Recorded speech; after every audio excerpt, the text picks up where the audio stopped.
Hey guys, in this video, I'm going to show you how to play through all 7 chords of the G Ionian mode on the piano so that when you play or write a song in G Ionian, you already know where to find these chords on the keyboard. And in the process, you're also going to see how these chords are formed and why they sound so good. Okay, so to start, these 7 chords are all derived from the G Ionian mode, which sounds and looks like this. The notes in this pattern are G, A, B, C, D, E, F sharp, G, which we can refer to using scale degree numbers 1, 2, 3, 4, 5, 6, 7, 8. Notice how only one of these notes is black while the rest are white, but that doesn't really matter. What we really care about is the underlying pattern. And when we play these notes in sequence, they sound nice.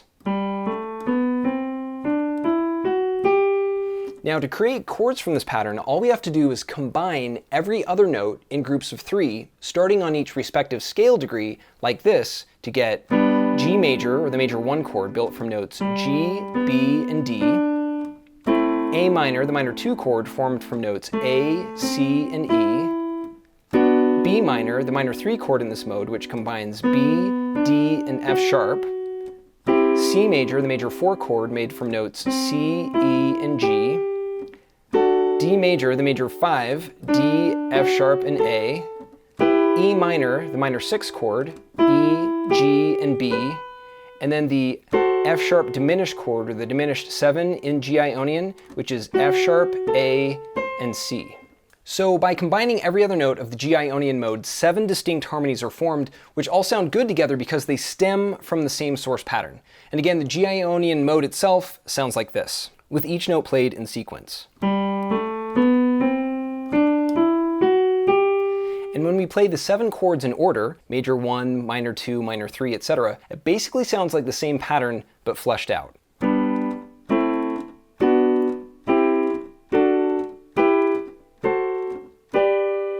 Together, these chords give us a complete set of harmonies we can use to compose different chord progressions.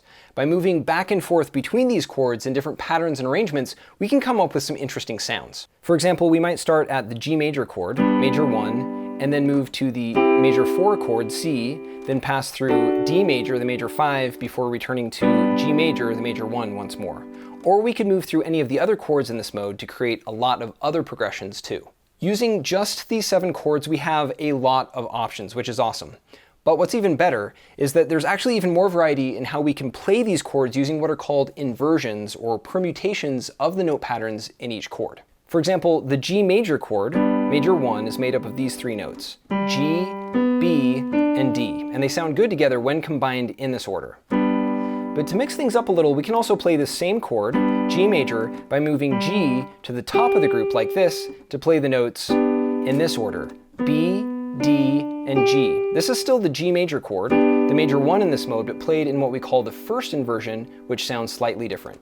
And then for even more variety, we can also shift the B note to the top of the group like this to play the notes in this order, D, G, and B. We call this the second inversion. So in total, the G major chord can be played in 3 ways. With G at the bottom in what's called the root position, with G at the top in the first inversion, and with G in the middle in the second inversion. Likewise, we can play all of the other chords in different inversions as well.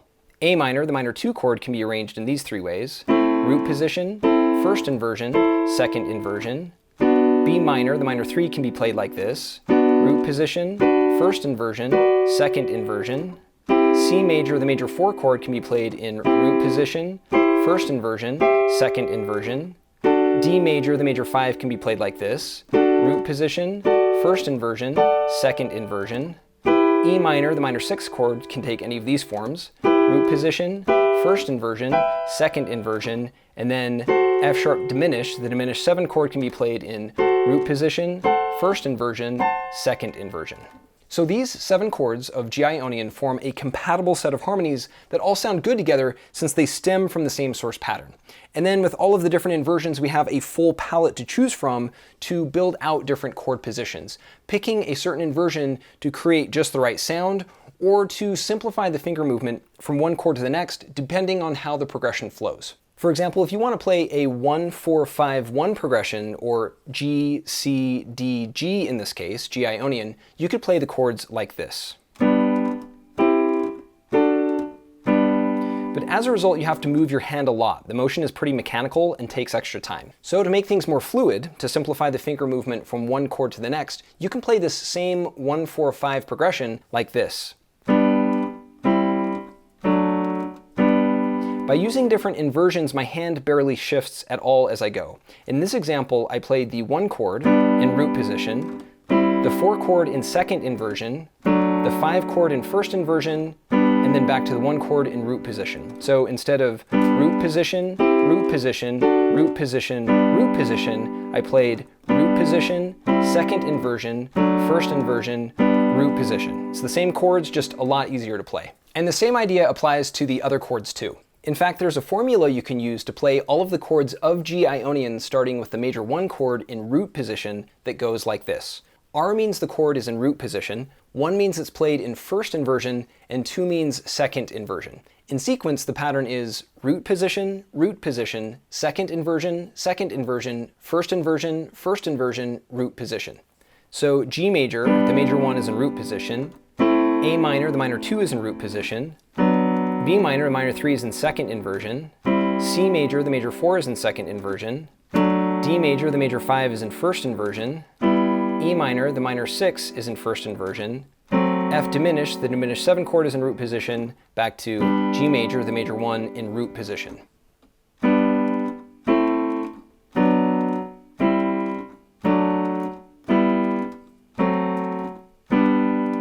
It takes some practice to move your fingers back and forth between these chords, but once you understand and can see the logic, you can get a feel for it pretty quickly because it's all just patterns.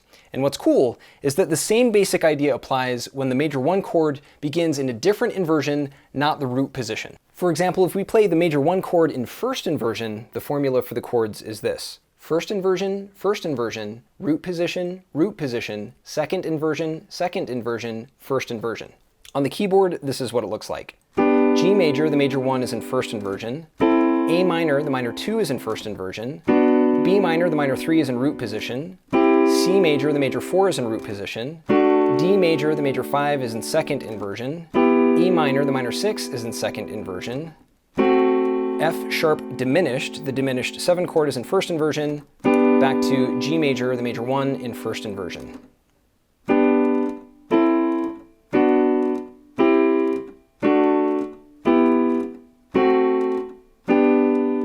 Together, these inversions of the chords form another set that you can use to swiftly move from one to the next. And then finally, when the major 1 chord begins in second inversion, the formula looks like this. Second inversion, first inversion, root position, second inversion. Again, on the keyboard, here's what these chords look like. G major, the major 1 is in second inversion. A minor, the minor 2 chord is in second inversion. B minor, the minor 3 is in first inversion. C major, the major 4 is in first inversion. D major, the major 5 is in root position. E minor, the minor 6 is in root position. F sharp diminished, the diminished 7 chord is in second inversion. Back to G major, the major 1 in second inversion.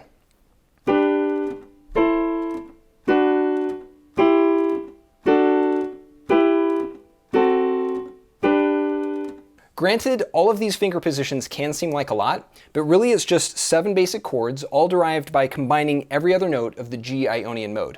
And then by playing different permutations or inversions of these chords, we can move between these various finger positions more easily. So it's just simple patterns we're using here, but played in different ways to expand our palette, giving us more options as we move around the keyboard. To help you really get a feel for each of these chords and all of the different inversions, I'm going to show you some diagrams next that you can use to pause the video, take a screenshot of each, and then refer to at your own pace as you play through each of these patterns on your keyboard. This first one shows 2 octaves of the G Ionian mode, or the G major scale, along the top, with the gray vertical lines representing the black keys on the keyboard. And as you go from top to bottom, you can play the G major chord, major 1, A minor chord, minor 2, and so on, where each chord is just formed by playing every other note from the G Ionian mode. Here, each chord is just displayed in root position. This next diagram shows all of the same chords, but with G major, the major 1, in root position, and then the formula, the inversion formula along the left there, that shows how you can shift between chords more easily with limited finger movement. And then this diagram shows the same 7 chords, but with G major, the major 1, in first inversion, and the chord formula along the left showing the finger positions to ease the motion between chords. And then this diagram shows G major, major 1, in second inversion, with the finger positions for all of the other chords, respectively. So these are the chords of G Ionian. Definitely play all of these patterns and inversions to get a good feel for each one. And thank you for watching. Let me know what you think in the comments, and I will see you in the next video.